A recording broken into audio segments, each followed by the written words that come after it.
Ini kita mau nyatakan ku cinta keluarga Tuhan. Ku cinta keluarga Tuhan, terjalin mesra sekali. Semua saling mengasihi, betapa senang ku menjadi keluarganya Tuhan. Ku cinta keluarga Tuhan. Ku cinta keluarga Tuhan, terjalin mesra sekali. Semua saling mengasihi, betapa senang ku menjadi keluarganya Tuhan. Yang ada orang di sebelahnya bisa dipegang, yang nggak ada bisa pegangan tangan sendiri. Seakan-akan berpegangan tangan ya. Terjalin mesra sekali. Semua saling mengasihi, betapa senang ku menjadi keluarganya Tuhan. Keluarganya Tuhan. Keluarganya Tuhan. Sekali lagi keluarganya Tuhan. Keluarganya Tuhan. Berdeka. Keluarganya Tuhan. Bisa dilihatin tangannya. Yeay. Oke. Kita masuk dengan doa pembukaan. Mari kita tanda salib dalam nama Bapa dan Putra dan Roh Kudus. Amin. Kami bersyukur Bapa untuk kasih-Mu yang tiada berkesudahan dalam hidup kami. Kami bersyukur kami mempunyai Allah seperti Engkau yang selalu mengasihi kami. Kami berkumpul pada saat ini. Kami mau menyatukan hati kami. Kami mau bersama-sama mempersiapkan diri kami untuk memuji dan menyembah-Mu untuk beberapa jam ke depan. Kami mohon ya Tuhan, biarlah kiranya Engkau yang boleh menjamah kami satu persatu. Buka hati kami satu persatu Tuhan, dan buat kami bisa lebih mengenal Engkau lebih dalam lagi.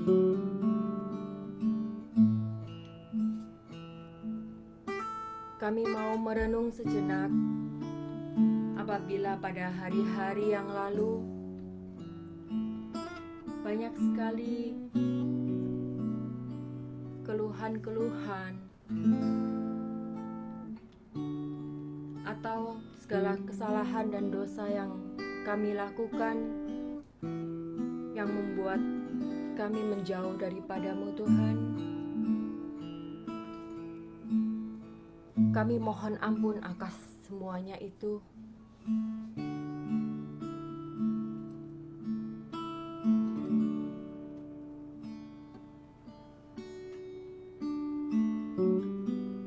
Dan kami bersyukur karena kami mempunyai Allah yang Maha Pengampun, selalu mau mengangkat kami kembali apabila kami jatuh. Tuhan Yesus, kami persembahkan acara kami ini dari awal hingga pada akhirnya nanti. Kami persembahkan setiap kami yang boleh hadir di tempat ini, yang mau bersama-sama merindukan Engkau dan memuji dan memuliakan nama-Mu. Biarlah Engkau sendiri yang boleh menuntun kami. Roh Kudus-Mu boleh hadir di tempat ini dan menjamah kami satu persatu. Terima kasih Tuhan. Mari pada saat ini kita berdoa untuk anak-anak. Bagi yang mungkin anak-anaknya ada di sekitar, di dekatnya, bisa diajak untuk didoakan bersama-sama. Vina, Face nggak ada anaknya. Face Novi nggak ada anaknya. Ada. Oke. Ya. Mari kita berdoa pada saat ini. Mari kita naikkan doa untuk anak-anak kita. Ya Allah Bapa dalam surga, kami mengucap syukur dan berterima kasih karena Engkau telah memberikan harta yang paling berharga, yaitu anak-anak kami. Kami bersyukur untuk kesehatan, untuk penyertaan yang Engkau berikan bagi anak-anak kami, di mana yang bersama kami ataupun yang tidak berada di rumah saat ini. Biarlah ya Tuhan, kami mohon kepadamu agar Engkau selalu menyertai kehidupan mereka, untuk setiap rencana mereka dan juga untuk setiap cita-cita dan harapan mereka. Khususnya dalam masa pandemik ini, kiranya Engkau menyertai kegiatan mereka dan juga untuk studi online yang mereka lakukan agar boleh berjalan seturut dengan kehendak-Mu. Terima kasih Tuhan untuk setiap anak-anak yang Kau percayakan di dalam hidup kami. Biarlah Engkau selalu menjaga dan memelihara kehidupan mereka. Terima kasih ya Tuhan Yesus. Amin.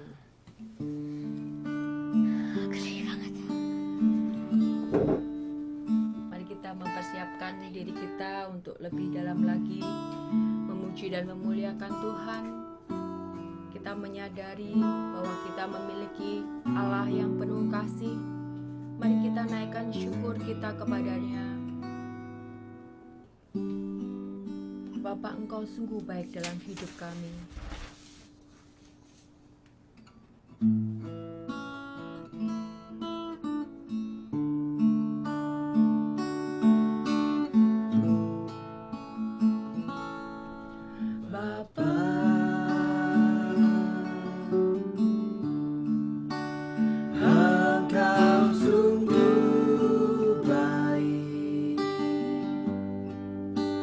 Kasih-Mu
sediakan bagiku.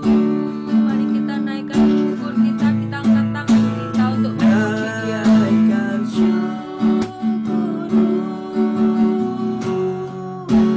buat hari yang Kau beri, tak habis-habisnya kasih dan rahmat-Mu.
Terima kasih Tuhan untuk sukacita dan kedamaian dalam hati kami.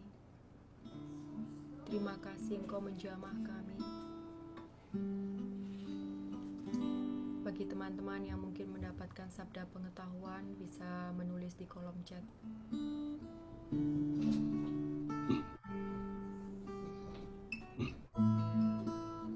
Ya Bapak, kami berdoa pada saat ini untuk Pak Sandi yang akan membawakan renungan, membagi firman Tuhan bagi kami semua untuk menguatkan kami semua pada saat ini. Kami mohon penyertaan-Mu untuk Pak Sandi ya Tuhan. Kiranya Engkau berkati selalu mulutnya, bibirnya, Engkau berkati selalu pikirannya, hatinya, sehingga apa yang boleh Pak Sandi bagikan pada saat ini hanya berasal daripada-Mu saja Tuhan Yesus. Terima kasih ya Tuhan. Ajar kami untuk boleh menerima setiap apa yang boleh kami yang dibagikan pada saat ini. Kami boleh mengerti dan kami boleh menjalankan dalam kehidupan kami sehari-hari. Terima kasih ya Tuhan. Kemuliaan kepada Bapa dan Putra dan Roh Kudus seperti pada permulaan, sekarang, selalu, dan sepanjang segala abad. Amin. Silakan Pak Sandi. Selamat malam, Yofi, Sasa, dan teman-teman semua. Mudah-mudahan suara saya cukup jelas. Jelas sekali. Iya.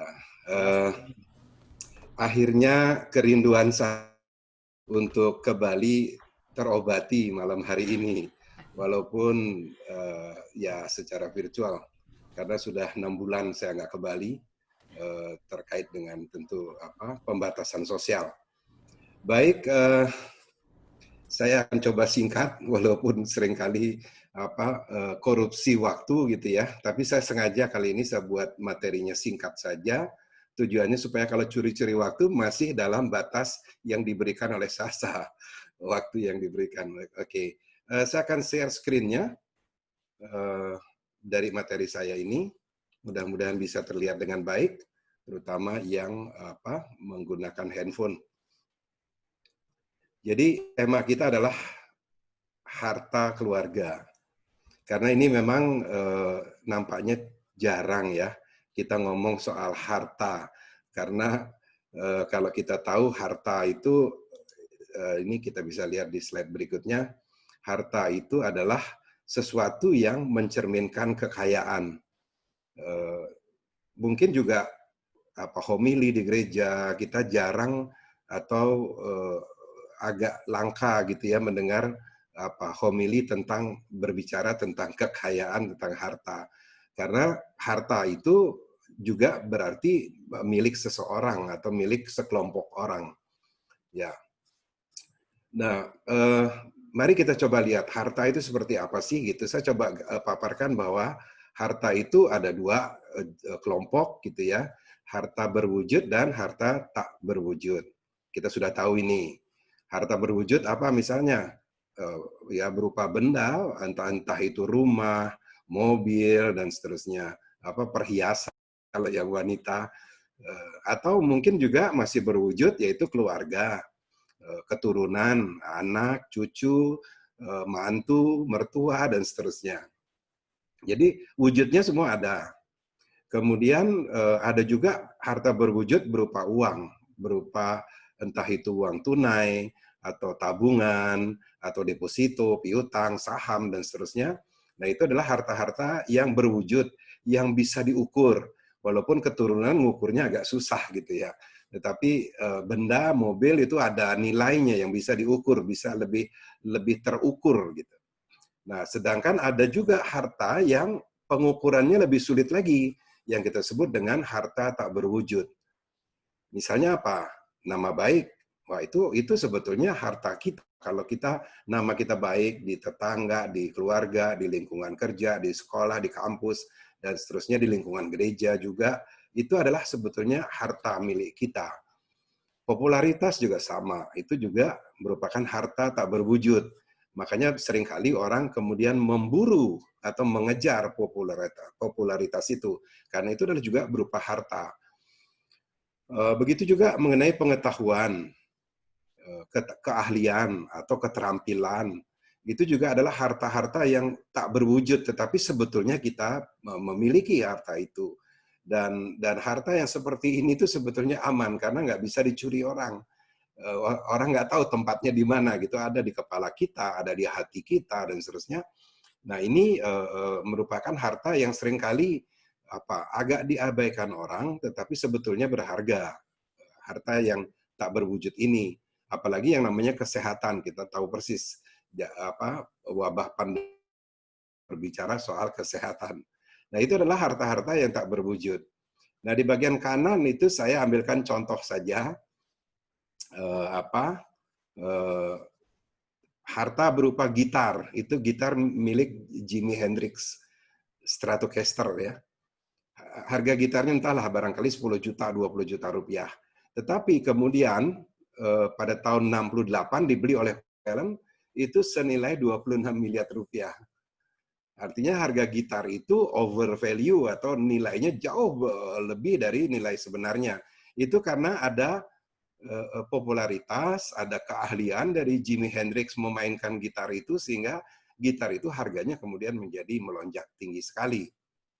Di bagian bawah kalau dilihat saya buat 10, saya kutip dari internet, ada 10 penyanyi atau musisi lah gitu ya, yang di tahun 2019 tahun lalu itu penghasilannya gila-gilaan. Ya, misalnya Taylor Swift itu 185 juta US dollar, gila.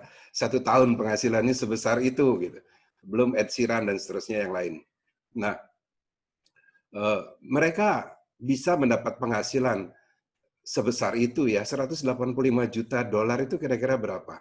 Sekitar 2,5 triliun dalam 1 tahun penghasilannya. Modalnya apa? Modalnya kalau Taylor Swift itu hanya 2, yaitu suaranya dan kemampuannya menggubah lagu. Hanya modal itu saja, modalnya bukan berupa harta berwujud gitu. Berupa harta tak berwujud tapi menghasilkan luar biasa gitu. Nah ini saya nggak tahu, kalau saya mau tanya Yofi itu kira-kira tahun lalu penghasilannya dari nyanyi berapa, karena banyak sekali lagu buat gitu ya. Tetapi tentu tidak terkait dengan penghasilan, karena saya tahu lagu-lagu yang dibuat Yofi lagu-lagu rohani yang memang untuk memuji, memuliakan Tuhan. Jadi bukan untuk menghasilkan US dollar. Ya, cuman nggak tahu kalau di Amerika tiba-tiba Yofi juga jualan gitu, jualan lagu. Baik, itu kira-kira gambaran mengenai harta. Nah, cuman yang menjadi masalah sekarang adalah apa yang saya bahas dari tadi ini adalah sifatnya duniawi. Jadi yang bersifat duniawi. Sementara itu ada harta lain yang sebetulnya yang kita sering sebut sebagai harta surgawi. Saya agak terganggu dengan sebentar.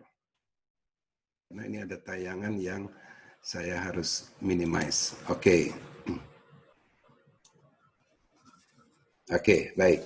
Saya lanjut dulu. Jadi, yang tadi kita bahas itu adalah harta-harta yang sifatnya duniawi. Baik yang berwujud maupun yang tidak berwujud. Padahal, pesan dari Yesus dari Matius 6, Yesus berpesan kepada kita untuk mengumpulkan harta surgawi. Nah, di sini kalau dilihat gambarnya, harta duniawinya saya sengaja membuat besar dan harta surgawinya saya buat kecil. Karena seringkali kita sebagai manusia itu lebih senang melihat yang besar ini gitu dibandingkan melihat yang surgawi.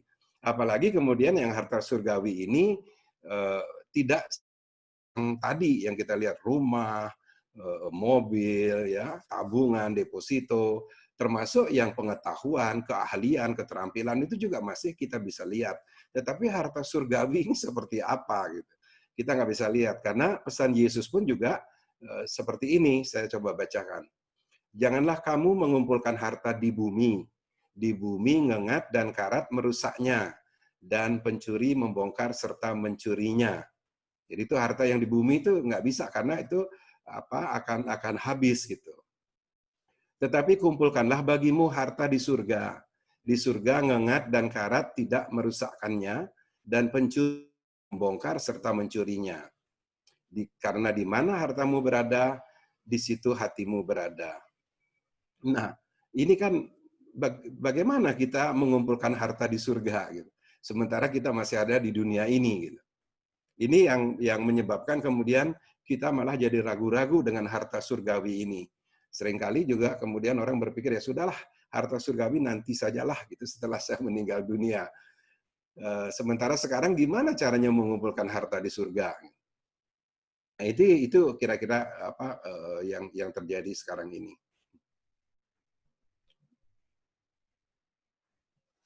Ya, saya sengaja tayangkan ini harta surgawi itu tadi. Yang mana sih harga surgawi, harta surgawi dan berapa nilainya? Jadi kalau harta duniawi kan jelas nih seperti di gambar ini kita bisa lihat ya, berupa gedung pencakar langit ya, gedung tinggi dan sebagainya kita bisa lihat. Tapi harta surgawi itu yang seperti apa? Gitu. Kita agak sulit membayar.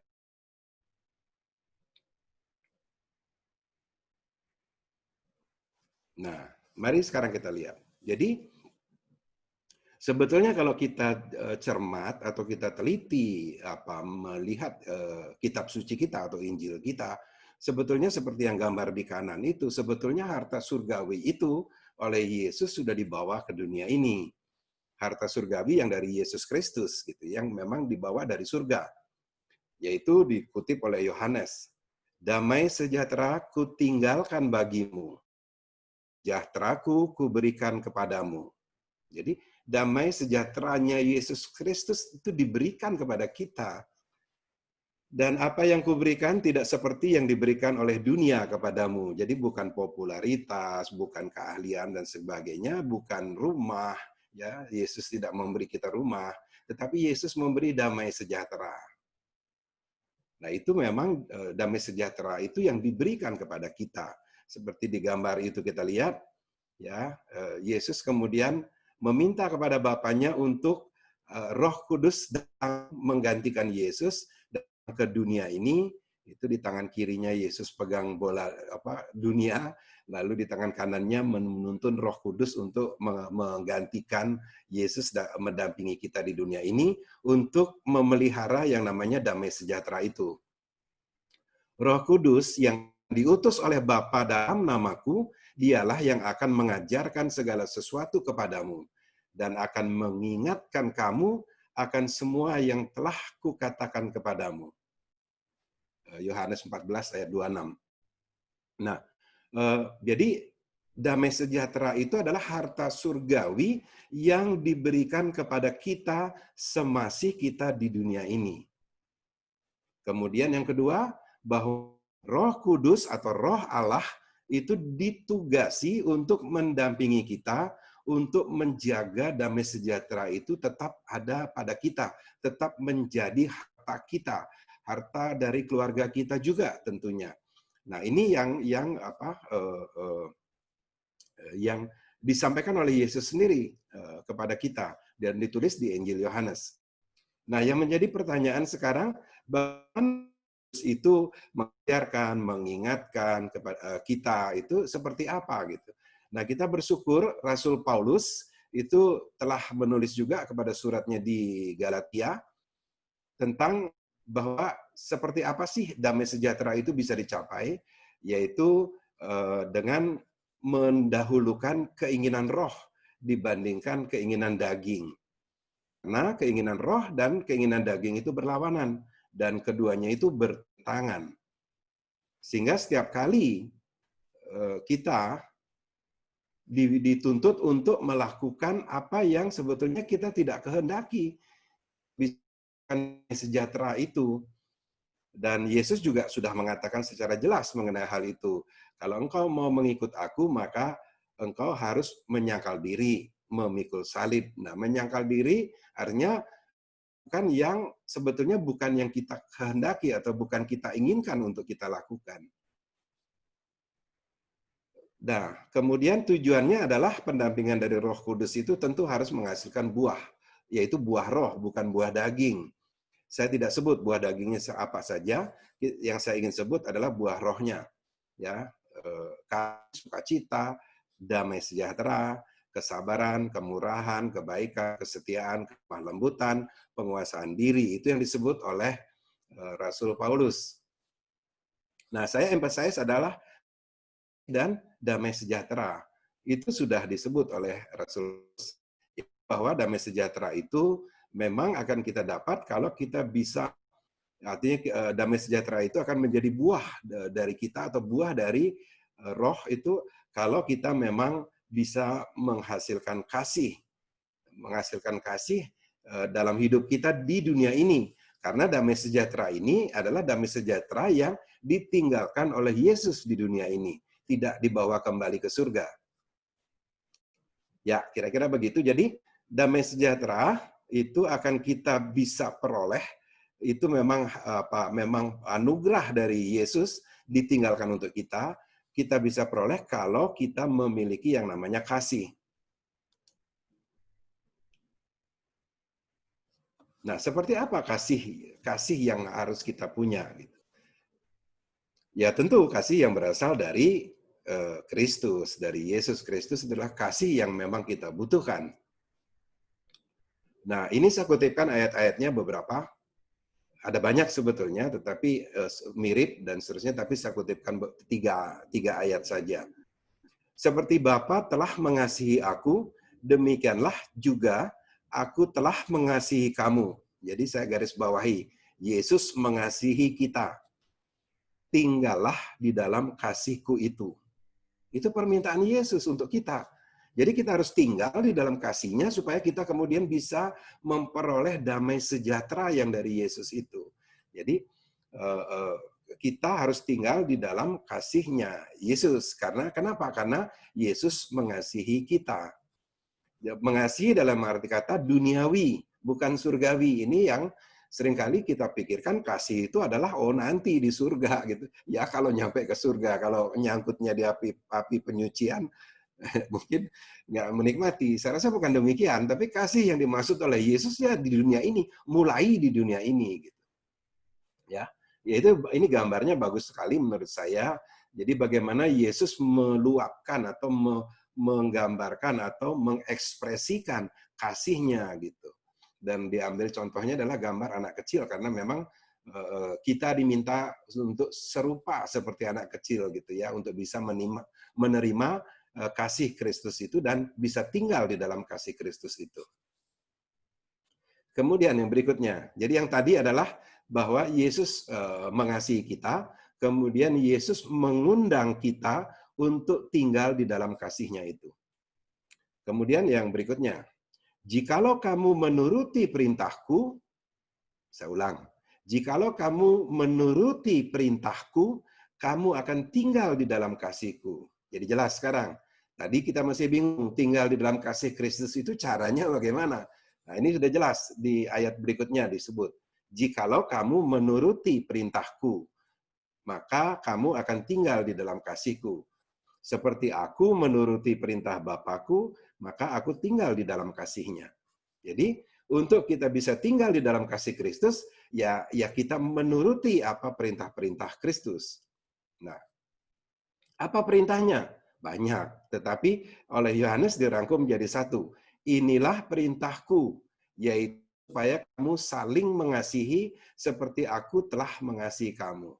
Jadi, memang minta kita saling mengasihi ketika kita masih ada di dunia ini, bukan nanti gitu, bukan besok, bukan minggu depan gitu. Harusnya kita saling mengasihi itu mulai dari dahulu kala, mulai sejak kita ada di dunia ini. Jadi itu perintah dari Yesus bahwa kita harus saling mengasihi. Nah, nanti kita akan coba lihat kenapa kita agak sulit ya untuk saling mengasihi. Nah, sekarang saya ingin ajak dulu kepada kasih di dalam keluarga. Nah, ini memang untuk bisa kita tinggal di dalam kasih Kristus, menyelenggarakan kasih Kristus itu memang di dalam keluarga kita di sana, dan ketahanan di dalam keluarga itu yang utama ada 4, ketahanan secara psikologis. Artinya apalagi sekarang ya dalam pembatasan sosial ini itu memang dituntut sekali secara psikologis kita bisa bertahan, kita bisa tegar untuk mengatasi masalah-masalah psikologis kita. Apa misalnya masalah psikologis yang banyak dialami gitu adalah bosan. di rumah terus, nggak ketemu siapa-siapa gitu ya. Kecuali ketemu dia lagi gitu ya, nggak ada di rumah yang serumah dengan kita. Nah ini bahkan banyak diceritakan kemudian justru malah bersama anggota keluarga lain malah kemudian terjadi perselisihan, perbedaan pendapat, bahkan pertengkaran gitu ya. Dan di berita kita tahu bahwa banyak kemudian terjadi KDRT ya, kekerasan dalam rumah tangga, bahkan nggak tahu benar nggak tahu enggak, diberitakan juga di media bahwa perceraian meningkat gitu. Nah ini adalah masalah-masalah yang dimulainya dari masalah psikologis saya rasa, dan oleh karena itu perlu ada ketahanan secara psikologis. Yaitu bagaimana? Ya tadi kasih Kristus tadi gitu. Nah, kalau kita bisa tinggal di dalam kasih Kristus, maka kita akan mendapatkan damai sejahtera, maka kita pun akan memperoleh ketahanan secara psikologis. Saya tidak bahas yang lainnya, kita tahu juga ketahanan sosial tentu ya. Kemudian ekonomi juga menjadi masalah untuk kita.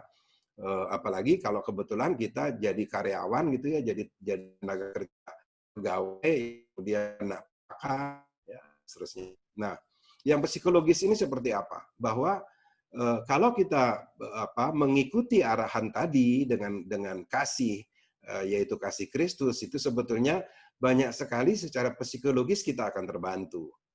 Karena apa? Karena kasih Kristus itulah sebetulnya harta yang paling berharga, baik untuk diri kita sendiri, apalagi di dalam lingkungan keluarga kita sendiri. Kita punya banyak waktu bersama keluarga, karena kita diminta untuk stay at home, tinggal di rumah saja gitu. Sehingga lebih banyak waktu untuk berkumpul dengan keluarga, lebih banyak waktu untuk satu dengan yang lain saling mengasihi, saling memahami bahwa kita itu memang masing-masing itu berbeda. Jadi sekarang ini manusia yang ada di dunia ini saya rasa mungkin sekitar 7 atau 8 miliar. Ya. Tapi dari zaman Adam dan Hawa dulu sampai sekarang mungkin sudah 1 triliun lebih kali gitu ya manusia yang ada. Nah dari sekian banyak manusia itu tidak ada satupun yang sama. Walaupun lahir kembar, tetapi tetap ada perbedaannya, tetap ada karakteristik, ada keunikan dari masing-masing, ada perbedaan dari masing-masing.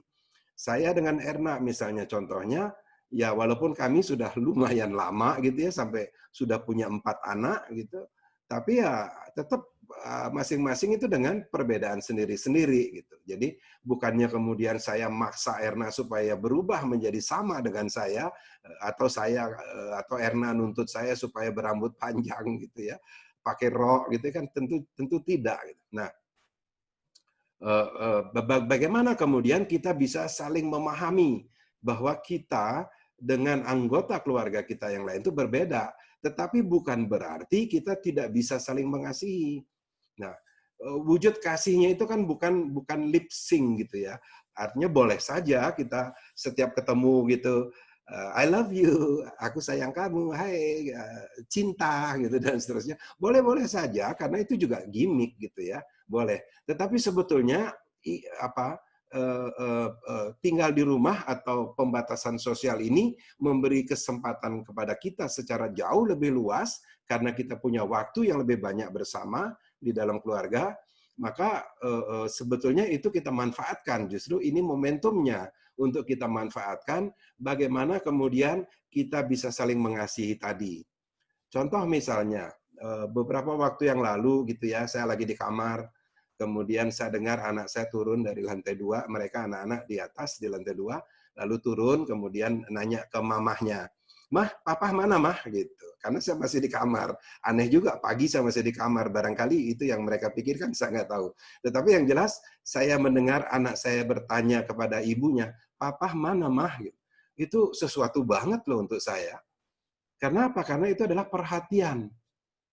Perhatian dari anak kepada ayahnya. Dan saya sebagai ayahnya merasakan banget ada kasih gitu yang saya terima dari anak saya. Belum lagi kemudian karena waktunya banyak, kita habis makan bersama gitu, mereka ada saja idenya. Mereka ngajak kita rame-rame untuk main tebak lagu misalnya, putar lagu siapa bisa nebak lebih cepat gitu ya. Tentu mereka menang dibanding saya dan Erna. Atau sekali waktu mereka turun, "Pak, ayo kita tebakan kitab suci," katanya. Waduh, itu ditanya dan mereka berpikir bahwa wah, pasti papa yang menang gitu. Nah, ini suasana yang saya pikir, oh come on, selama ini saya nggak dapat ini. Karena apa? Mereka nggak ada di rumah. Satu kos di Pejaten, satu di Sudirman, satu di Karawaci, bahkan yang satunya anak sulung saya ada di apa Samarinda, sekarang jauh banget gitu. Nah, tiba-tiba kemudian saya mendapat suasana itu di rumah. Saya pikir ini sesuatu banget gitu untuk saya. Apalagi kemudian saya nggak berani datang ke salon untuk potong rambut. Nah, itu sudah 3 bulan lebih, 4 bulan lebih nggak potong rambut.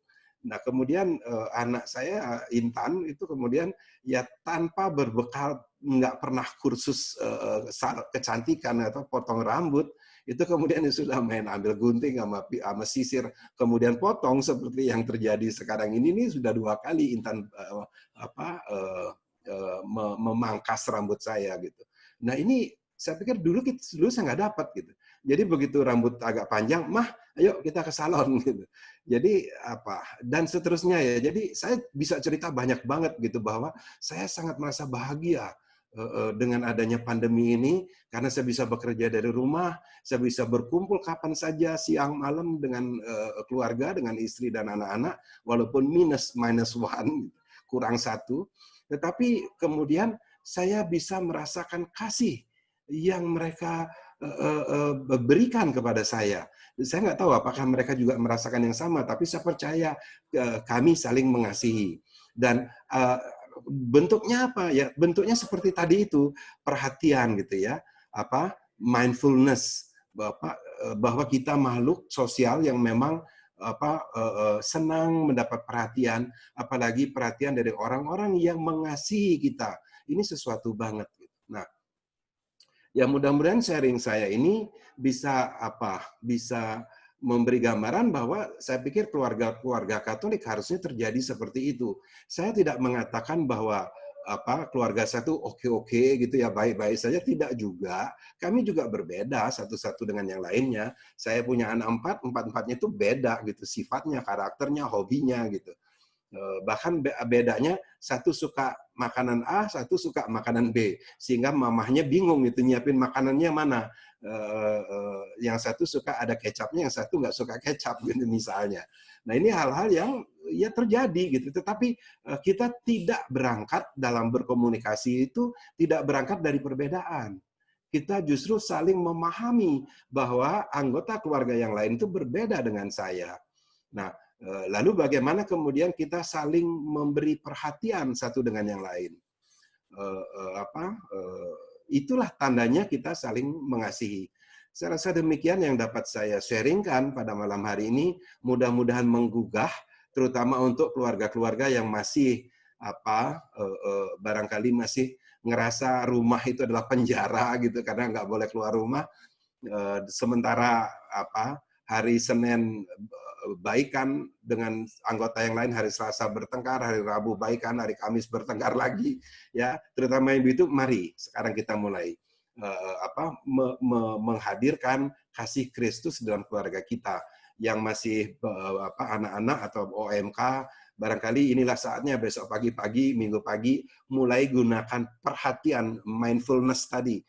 Untuk orang tua, untuk ayah, ibu gitu ya. Bukan dengan kata, "Papa, I love you." Ya, oke, itu sih oke aja, boleh. Tapi artinya dengan cara-cara seperti tadi, yang cara-cara seperti yang dilakukan anak-anak saya, dan itu memberikan kebahagiaan untuk orang tua kalian. Nah, mudah-mudahan bisa di copy paste gitu ya, dan itu juga terjadi sehingga ada kasih Kristus dan kita semua satu keluarga tinggal di dalam kasih Kristus, dan dengan demikian maka damai sejahtera Kristus berada di keluarga kita. Saya rasa demikian, mudah-mudahan bermanfaat. Terima kasih. Amin.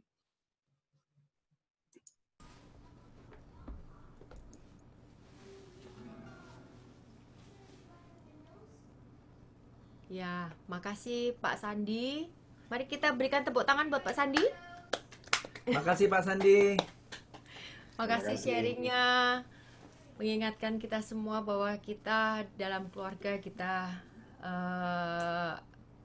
punya kasih. Ada orang-orang yang selalu memperhatikan kita, itu benar-benar harta yang berharga bagi kita. Baik, Chris, ada pengumuman Chris? Oke, untuk pengumumannya, bentar ya. Oke, ini untuk pengumumannya, jadi format gatheringnya karena sudah mulai new normal, ya kan, jadinya bertahap kita berubah lagi. Mudah-mudahan bulan depan kita bisa gathering langsung, seperti itu. Jadi untuk pengumumannya yaitu minggu depan itu tidak ada gathering, tetapi akan diganti menjadi sharing group. Sharing group ini bisa dibilang sel grup kecil seperti itu. Jadi boleh untuk umum, boleh siapa saja datang. Di Zoom, di sini juga di Zoom. Nanti untuk ID dan passwordnya akan di info lebih lanjut lagi. Dan kalau yang tanya sharing group ini kayak apa, ini cuma kita baca firman, kita membahas firman sedikit.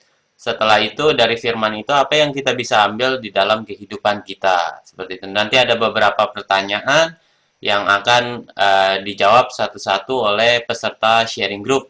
Nah, dan sharing grupnya ini nanti dibagi menjadi 3.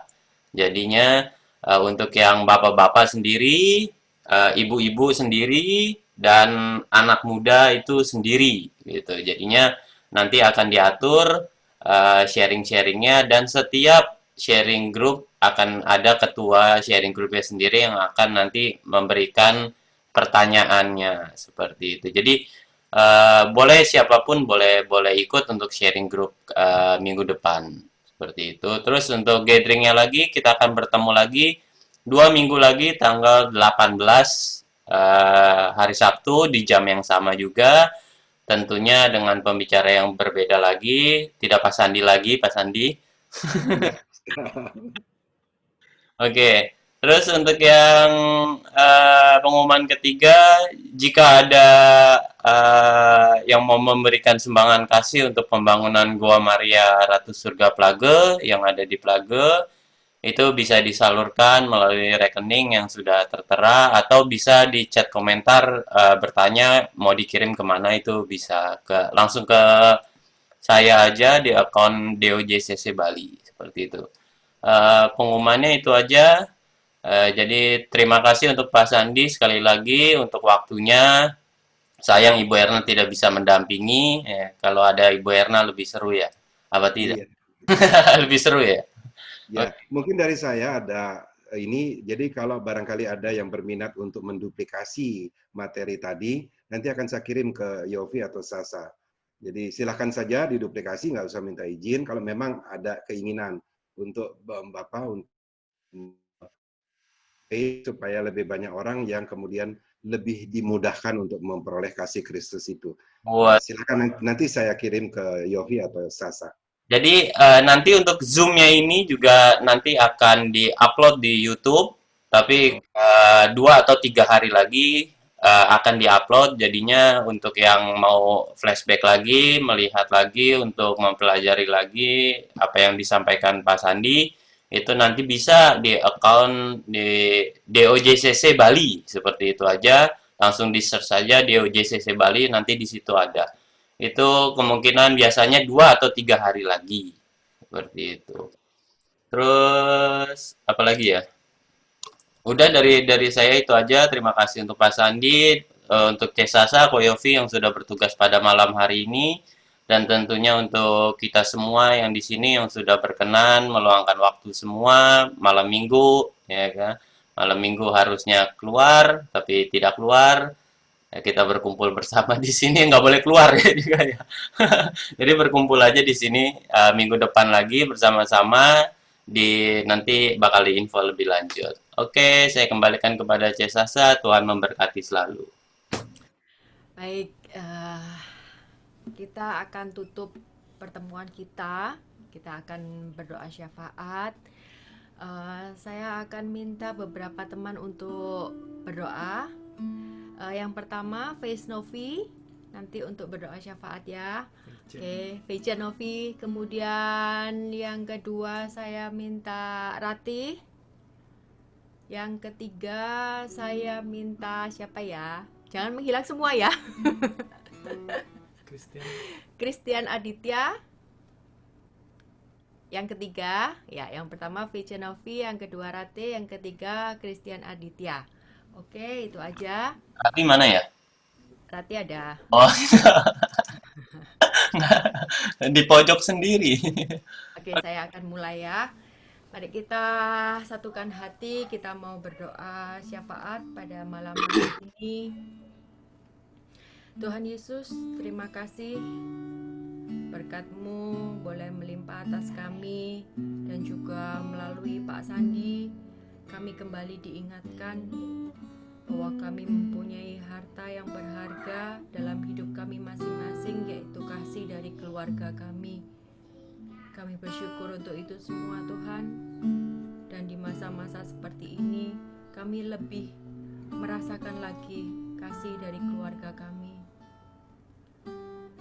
Tuhan Yesus, kami berdoa untuk Pak Sandi dan Bu Erna serta keempat anaknya. Engkau selalu memberkati keluarga mereka.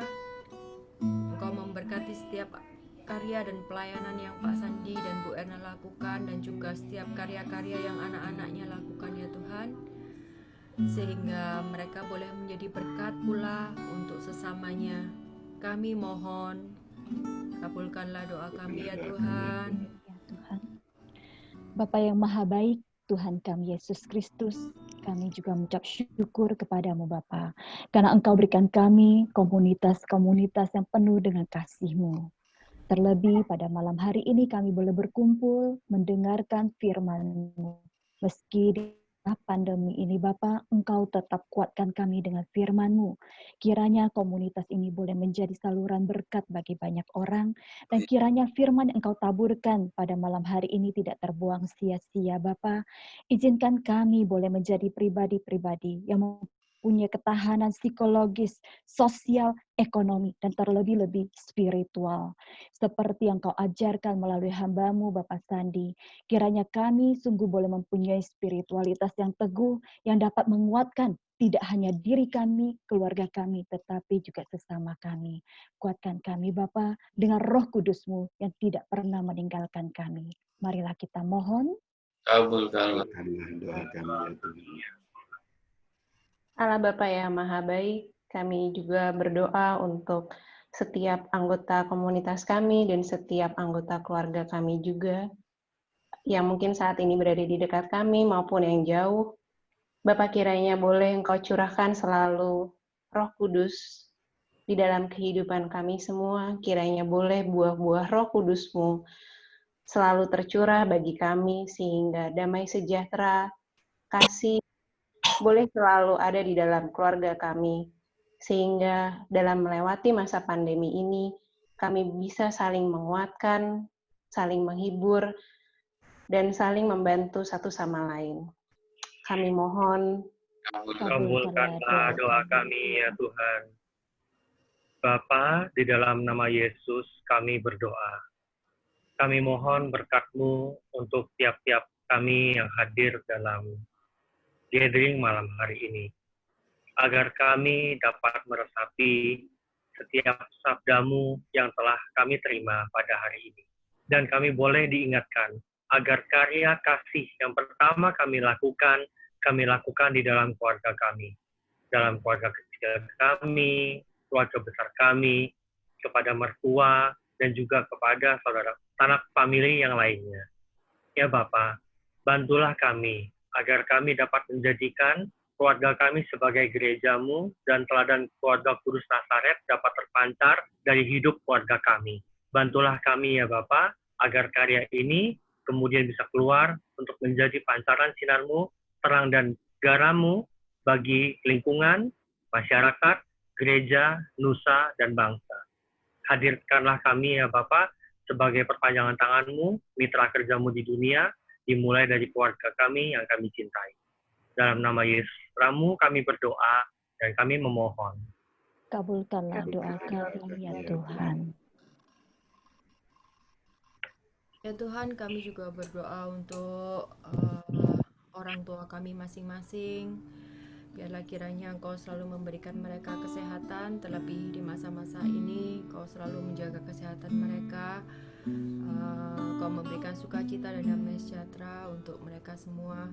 Dan juga kami berdoa ya Tuhan Yesus untuk semua orang yang mengalami sakit penyakit. Biarlah kiranya dengan kasih-Mu Engkau boleh menyembuhkan mereka dan menjamah mereka selalu. Kami persembahkan setiap orang yang kami janjikan doa kepadamu pada saat ini ya Tuhan.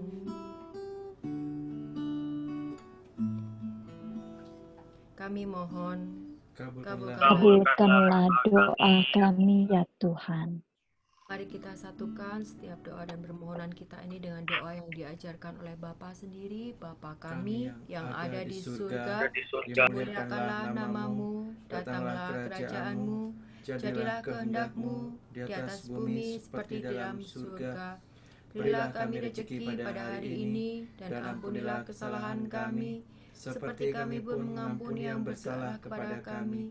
Dan janganlah masukkan kami ke dalam pencobaan, tapi bebaskanlah kami dari yang jahat. Amin. Bunda Maria, doakanlah kami. Salam Maria, penuh rahmat Tuhan sertamu, terpujilah engkau di antara wanita, dan terpujilah buah tubuhmu Yesus. Santa Maria, Bunda Allah, doakanlah kami yang berdosa ini, sekarang dan waktu kami mati. Amin. Kemuliaan kepada Bapa dan Putra dan Roh Kudus, seperti pada permulaan, sekarang, selalu, dan sepanjang segala abad. Amin. Dalam nama Bapa dan Putra dan Roh Kudus. Amin. Amin. Mari kita angkat lagu pujian penutup. Dalam Yesus kita bersaudara.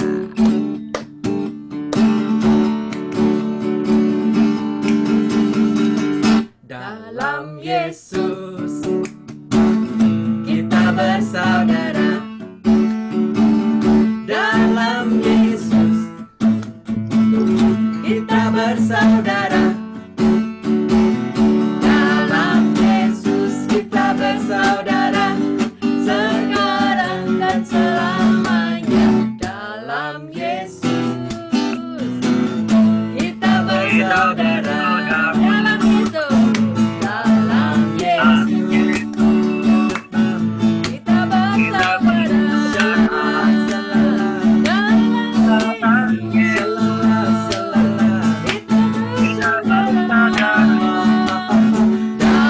Yesus kita bersaudara. Dalam Yesus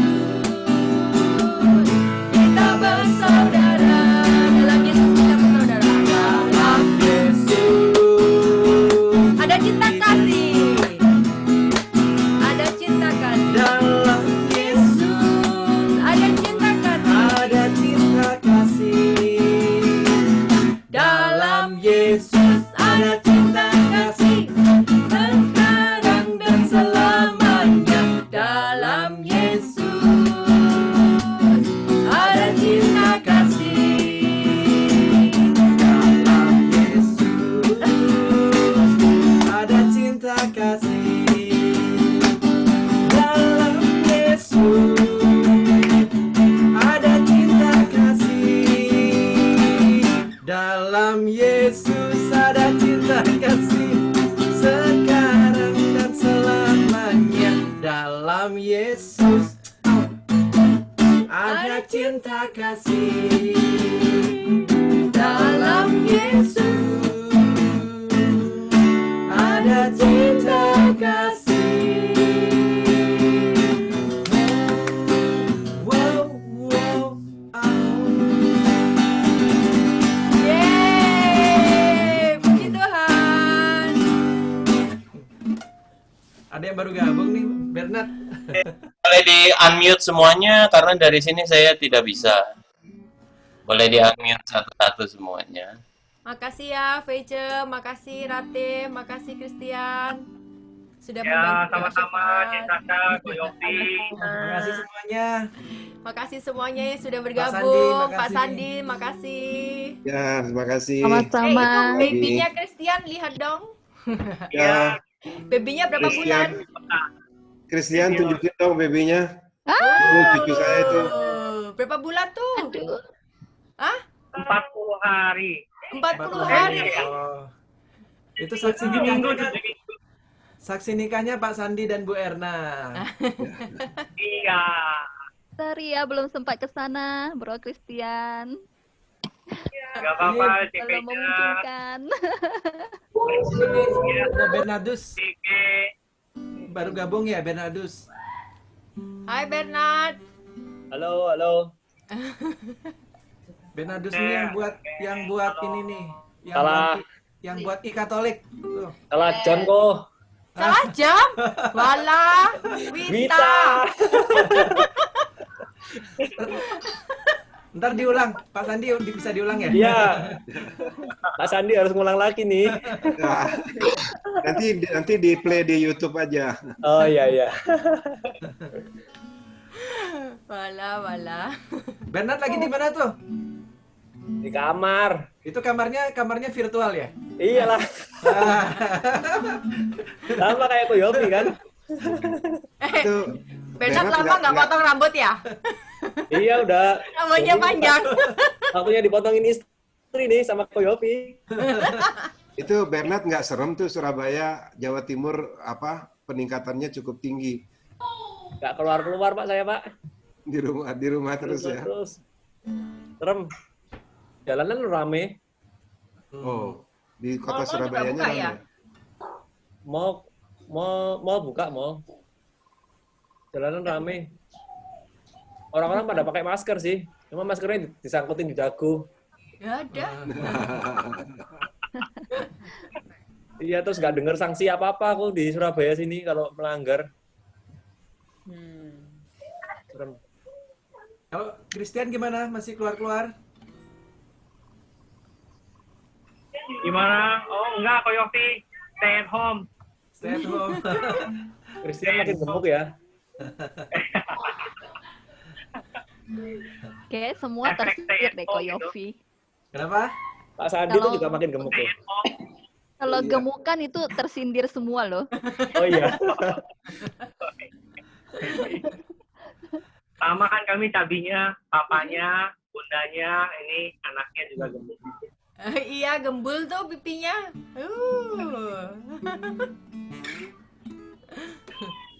Baik semuanya, saya pamit ya. Sampai Oke, ketemu lagi. terima kasih banyak Pak Sandi. Salam Makasih, buat Pak Bu Sandi. Erna ya. Ya, baik. Terima kasih banyak. Dadah. Dadah. Bye. Dadah. Halo Maria. Bagaimana di Jogja? Iya Maria. Di rumah aja. Hah? Sibuk jaga toko. Udah.